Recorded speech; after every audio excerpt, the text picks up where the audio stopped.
Hello दोस्तों, मैं अमरदीप कुमार स्वागत करता हूं आपके अपने YouTube channel free online academy पे। जैसा कि आप अध्याय देख पा रहे हैं, जैव प्रक्रम बायोलॉजी का एक अहम अध्याय जैव प्रक्रम है, जो इम्पोर्टेंट के साथ साथ इंटरेस्टिंग भी होने वाली है, क्योंकि इस अध्याय में हमें अपने शरीर के स्ट्रक्चर के बारे में पढ़ना है और बाकी जितने भी सजीव हैं उनके शरीर के स्ट्रक्चर के बारे में पढ़ना है। साथ ही साथ सजीव एवं निर्जीव के बारे में इस चैप्टर में हमें पढ़ने को मिलेगा और हम सजीव एवं निर्जीव में अंतर स्पष्ट कैसे कर पाएंगे वो भी हमें सीखने को मिलेगा। तो बेसिकली मैं आपको बता देता हूँ कि इस चैप्टर में हमें क्या क्या सीखने को मिलेगा। तो चैप्टर तो थोड़ा लंबा है, तो इसको हम पार्ट बाय पार्ट में तोड़ तोड़ करके पढ़ेंगे तो बहुत ही सुविधा होगा। तो आइए हम चलते हैं। सबसे पहले जैव प्रक्रम के अंतर्गत हमें क्या क्या पढ़ना मैं आपको शॉर्ट में बता देता हूँ। जैसे हम सांस कैसे लेते हैं, हम खाना खाते हैं तो पचता कैसे है, हम पचे हुए खाने का उत्सर्जन कैसे करते हैं। तो इसमें पॉइंट व पॉइंट दिए हुए हैं, तो मैं आपको दिखा देता हूँ। आइए चलते हैं आगे। जैसा कि आप यहाँ से देख पा रहे होंगे कि जैव प्रक्रम क्या है। जैव प्रक्रम क्या है, एक इससे क्वेश्चन भी बन जाते हैं एग्जाम की दृष्टि से कि जैव प्रक्रम क्या है। तो आप यहाँ से ये पढ़ सकते हैं, वे सभी प्रक्रम जो सम्मिलित रूप से अनुरक्षण का कार्य करते हैं जैव प्रक्रम कहलाते हैं। आप यहाँ पे इसे आप अनुरक्षण का कार्य करते हैं, आप इसे अंडरलाइन कर सकते हैं, हाईलाइट कर सकते हैं। फिर जैव प्रक्रम के बारे में पढ़ना है। फिर हम श्वास कैसे लेते हैं, श्वसन के बारे में पढ़ना है। तो आप देख सकते हैं यहाँ श्वसन के बारे में दिया है। जब आप बुक पढ़ेंगे तो आप आराम से सब कुछ कर पाएंगे, देख लीजिए। और आगे फिर हम देखेंगे तो आपको ये देखने को मिलेगा उत्सर्जन कैसे किया जाता है, हमारे शरीर के द्वारा उत्सर्जन हम कैसे करते हैं, है ना। तो यहाँ पे ये उत्सर्जन सारा हेडिंग दिया रहता है, आप बुक को पढ़ सकते हैं। मैं सारा करवाऊँगा, अध्याय बाय अध्याय में सारा करवाऊँगा, क्वेश्चन आंसर। फिर यहाँ पे देखिए डब्बा 1 में आता है, प्रश्न 1 में आता है क्वेश्चन आंसर। बहुत सारे क्वेश्चन हैं। हमारे जैसे बहुकोशिकीय जीवों में ऑक्सीजन की आवश्यकता पूरी करने में विषण क्यों अपर्याप्त है।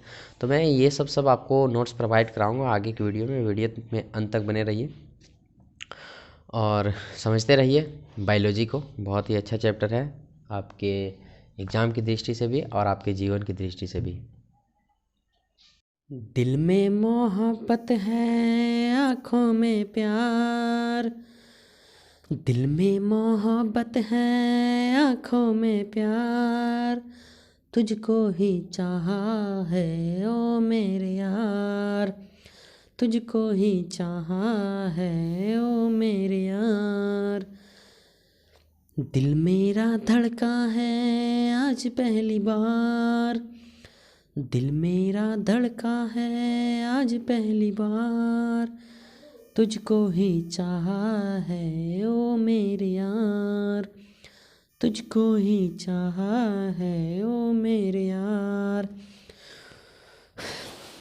तो दोस्तों आपको थोड़ा ये लग रहा होगा, अच्छा भी लग रहा होगा और बुरा भी लग रहा होगा, लेकिन जब भी आप पढ़ने बैठते हैं तो कर लीजिए, पहले दिमाग को कर लीजिए रिफ़्रेश, उसके बाद पढ़ने बैठिए। और मेरा मानना यह है कि अगर आप कोई भी सॉन्ग को आप सुनते हो तो उस सॉन्ग को आप अपनी पढ़ाई से रिलेट कर दो, ताकि वो सॉन्ग आप जब भी सुने तब वो आपको पढ़ाई का याद दिलाए, जिस पढ़ाई को आप उस सॉन्ग में रिलेट किए हैं। तो फाइनली हम लोग आ गए हैं बायोलॉजी टॉपिक के ऊपर और देखते हैं जीवन की दृष्टि से और एग्ज़ाम की दृष्टि से जो जो बिंदुएं इम्पोर्टेंट हैं उसे। तो आइए देखते हैं बायोलॉजी आखिर बना कैसे। तो यहाँ पे हमको वर्ड सुनने में आ रहा है, सबसे पहले बायो और दूसरा है लॉजी। तो बायो मीन्स लाइफ और logy means study. Life means जीवन, स्टडी मीन्स अध्ययन। तो जीवन और अध्ययन मतलब टोटल मिला के मेरा निकलता है जीवन का अध्ययन ही बायोलॉजी कहलाता है ना। जीवन अध्ययन मीन्स जीवन का अध्ययन। तो हो गया क्या, जीव विज्ञान, क्योंकि विज्ञान के अंतर्गत हमको इसे पढ़ना है, इसीलिए जीवन के अध्ययन को नाम मिला जीव विज्ञान और उसी से बना bio plus logy equal to biology, है ना। तो बिंदुओं को मैंने पिछले वीडियो में मतलब पीछे डिस्कस कर चुके हैं। अब हम चलते हैं कुछ क्वेश्चन की ओर जो कि आपके एग्ज़ाम की दृष्टि से इम्पोर्टेंट मायने रखते हैं। तो आइए क्वेश्चन की ओर। क्या है क्वेश्चन? सबसे पहला क्वेश्चन हम देख लेते हैं। पहला क्वेश्चन है जैव प्रक्रम क्या है? जैव प्रक्रम क्या है? जैव प्रक्रम क्या है? तो आइए देखते हैं जैव प्रक्रम को। तो जैव प्रक्रम क्या है?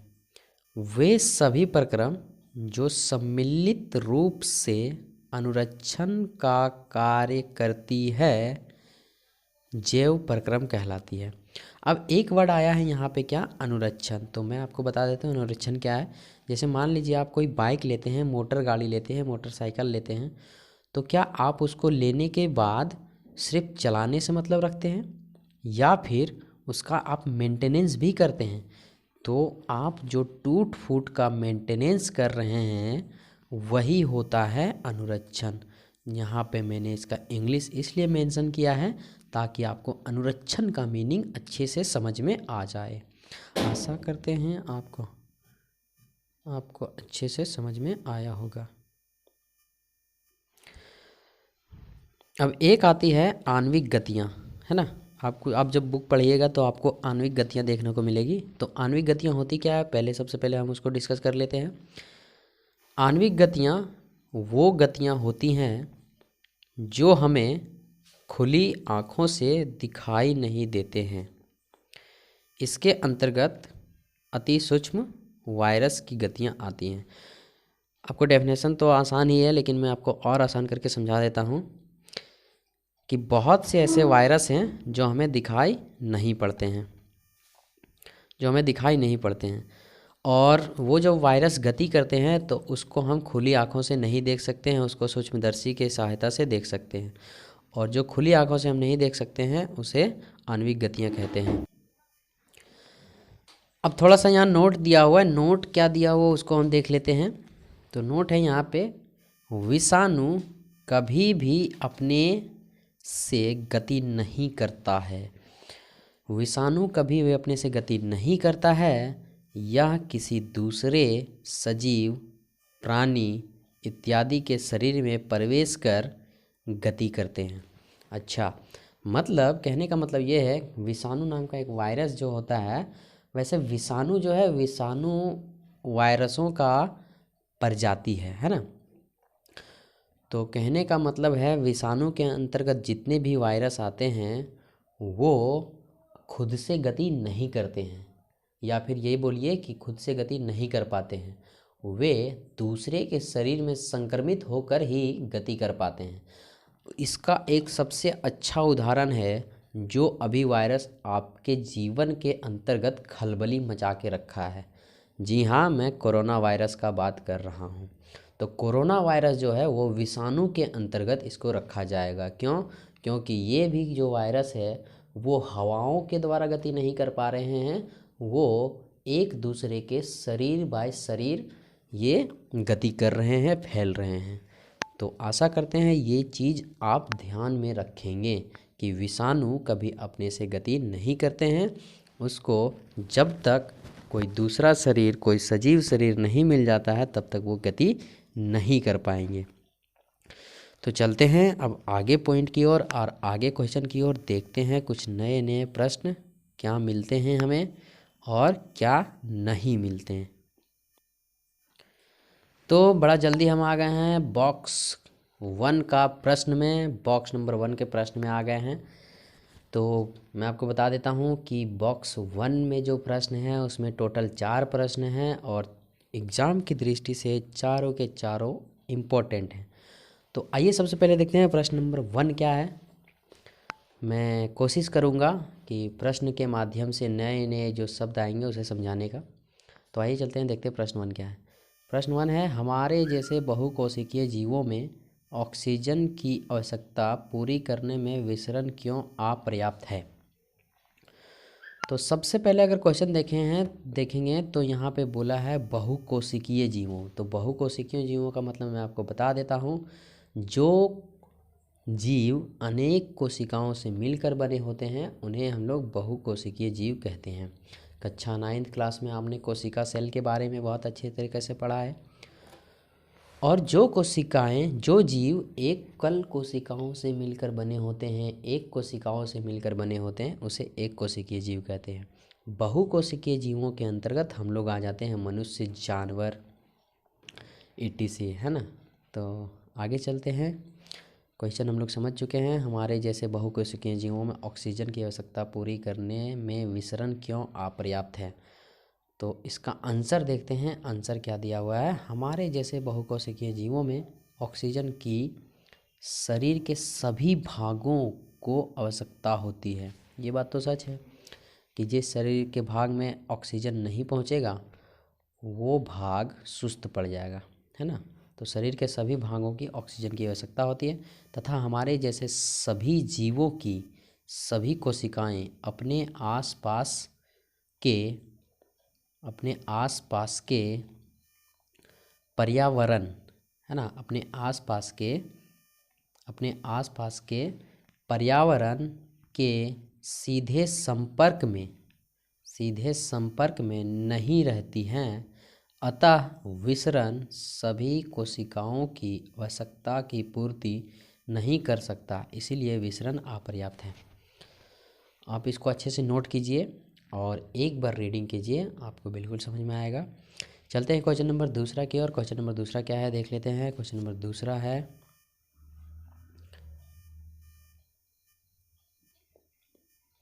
क्वेश्चन दूसरा है, कोई वस्तु सजीव है, इसका निर्धारण करने के लिए हम किस मापदंड का उपयोग करेंगे? तो जैसा कि मैंने पहले कहा था कि हम इस अध्याय में सजीव और निर्जीव के बारे में जानेंगे और दोनों में अंतर कैसे स्पष्ट करेंगे ये भी जानेंगे। तो आप में से कुछ बोलेंगे कि सर जो चलता फिरता है वो सजीव है और जो रुका हुआ है वो निर्जीव है। तो आप में से कुछ बोलेंगे कि जो सांस लेता है वो सजीव है और कोई कुछ बोलेंगे जो सांस ना लेता हो वो निर्जीव है। तो ये सब वाक्य सही हैं आपकी नज़र में, लेकिन साइंस की नज़र में ये सब गलत है। कैसे, मैं आपको बता देता हूँ। आप में से जैसे मान लीजिए चलता फिरता वाला एग्जाम्पल, तो हम लोग चलते हैं, पेड़ पौधे नहीं चलते हैं, तो क्या हम लोग सजीव हैं, पेड़ पौधे क्या निर्जीव हैं? ऐसा नहीं ना, वो भी तो जीवित प्राणी हैं। और अगर आप बोलेंगे सांस लेने की प्रक्रिया वाला, तो मैं और आप सांस ले रहे हैं तो हम लोग देख ले रहे हैं, लेकिन पेड़ पौधे सांस ले रहे हैं तो हम लोग देख पा रहे हैं क्या? नहीं ना। तो ये भी आपका जो एग्जाम्पल है वो गलत हो जाता है। सही एग्जाम्पल क्या है आइए देखते हैं। इसी के ऊपर एक क्वेश्चन है, कोई वस्तु सजीव है, इसका निर्धारण हम कैसे कर पाएंगे? तो देखिए आंसर जो है क्या है, कोई वस्तु सजीव है, इसका निर्धारण करने के लिए हम विभिन्न प्रकार की अदृश्य आणविक गतियों को जीवन सूचक मापदंड मानेंगे। हमें पता है आपको ये आंसर समझ में नहीं आया होगा, तो सबसे पहले आप देखिए आणविक गतियाँ क्या है और उसको समझिए। उसी के नीचे ये सारा आंसर इसमें छिपा हुआ है, लेकिन मैं आपको समझाने का कोशिश करता हूँ। देखिए आणविक गतियाँ है क्या? सबसे पहले देखिए, जो गतियाँ हमें दिखाई नहीं देती हैं उन्हें हम आणविक गतियाँ कहते हैं। जैसे मान लीजिए हमारे शरीर के अंदर ऐसे बहुत सी गतियाँ हैं जो हमें दिखाई नहीं देते हैं। जैसे भोजन का पचना, क्या आपको दिखाई दे रहे हैं? नहीं ना। जैसे हम लोग सांस लेना, तो वो हम लोग महसूस कर पा रहे हैं लेकिन दिखाई नहीं दे रहा है। तो ऐसी गतियाँ केवल और केवल सजीव के अंतर्गत होते हैं। जैसे पेड़ पौधे सांस ले रहे हैं, आपको दिखाई दे रहा है क्या? नहीं ना। पेड़ पौधे खाना खा रहे हैं, आपको दिखाई दे रहे हैं क्या? नहीं। तो कहीं ना कहीं उन लोग जब सांस ले रहे हैं, छोड़ रहे हैं, पेड़ पौधों के द्वारा सांस लिया जा रहा है, छोड़ा जा रहा है, तो वो कहीं ना कहीं गति कर रहे हैं सांसों के आदान प्रदान के मामले में। तो ये हो जाते हैं आणविक गतियाँ, और आणविक गतियाँ जिस किसी के अंदर हो वे सजीव कहलाते हैं। एग्जाम्पल के तौर पे अगर देखा जाए तो निर्जीव के अंदर ये गतियाँ नहीं होती। जैसे मान लीजिए एक पत्थर को मान लीजिए, तो उसके अंदर कोई गतियाँ नहीं हो रही है ना। तो आशा करते हैं ये चीज़ आपको समझ में आया होगा। चलते हैं आगे की ओर।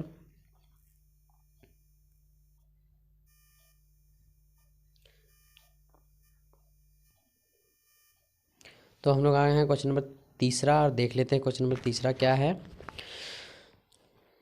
किसी जीव द्वारा किन कच्ची सामग्रियों का उपयोग किया जाता है। कहने का मतलब ये है हम लोग कौन कौन से कच्ची सामग्री का उपयोग करते हैं। तो कच्ची सामग्री क्या है? आटा, चावल, दाल, गेहूँ, जो भी आप अपने दैनिक जीवन में खा रहे हैं, पी रहे हैं, वो सब क्या है? कच्ची सामग्री। लेकिन इन सामग्रियों के अलावा और भी कच्ची सामग्री है जो हमें मुफ्त में मिलती है, जैसे धूप, हवा, कार्बन डाइऑक्साइड। ये सब क्या है? हमें मुफ्त में मिल रही है। और अच्छे से देखा जाए तो यही हैं हमारे कच्ची सामग्रियाँ। तो क्वेश्चन बन जाता है इसके ऊपर एक, ये किसी जीव द्वारा किन कच्ची सामग्रियों का उपयोग किया जाता है। तो वो है किसी जीव द्वारा कच्ची सामग्रियों के रूप में विभिन्न कार्बन आधारित अणुओं, ऑक्सीजन, जल, ऊर्जा, प्रकाश इत्यादि का उपयोग किया जाता है। तो कच्ची सामग्री यहाँ पर आपको धूप, जल, कार्बन डाइऑक्साइड, ऑक्सीजन इत्यादि समझना है ना। तो आशा करते हैं ये आपको समझ में आया होगा। एक आपसे रिक्वेस्ट है कि आप जो भी सब्जेक्ट पढ़ें आप उसको नोट्स करते जाएं। अगर आप यूं ही वीडियो को देखेंगे तो आपको थोड़ा देर के लिए समझ में आएगा, बाकी समय के लिए आप भूल सकते हैं। तो आपसे रिक्वेस्ट है, हम्बल रिक्वेस्ट है कि जब भी पढ़ें तो एक तो कॉपी और पेन लेके बैठें और सारे बिंदुओं को नोट करते जाएं। चलते हैं क्वेश्चन नंबर 4 की ओर। क्वेश्चन नंबर 4 क्या है आइए देखते हैं। क्वेश्चन नंबर 4 है, जीवन के अनुरक्षण के लिए आप किस प्रक्रमों को आवश्यक मानेंगे। जीवन के अनुरक्षण के लिए मैंने कहा ना अभी मेंटेनेंस है ना, जीवन को हम मेंटेनेंस कैसे करके रखेंगे। अगर कोई आप गाड़ी लेते हैं तो उसको आप मेंटेन करने के लिए क्या क्या करेंगे, तो जाहिर सी बात है तुरंत आप बता देंगे। गाड़ी को अच्छे से चलाएंगे, कभी कभी अगर गंदा हो गया तो उसको धो कर रखेंगे, कहीं स्क्रैच लग गया तो हम शोरूम जाके उसको रंग पेंट करवा लेंगे। ऐसा आप बता सकते हैं आम भाषा में। लेकिन जीवन को मेंटेनेंस करने के लिए आप क्या क्या मापदंड अपनाएंगे, वही क्वेश्चन बन जाता है इसमें। तो आप अपने हिसाब से सोच सकते हैं। बाकी का डेफिनेशन तो आपका यहाँ नीचे दिया हुआ है, मैं आपको एक बार सुना देता हूँ। जीवन के अनुरक्षण के लिए हम पोषण, श्वसन, पाचन, उत्सर्जन, परिवहन इत्यादि को आवश्यक मानेंगे।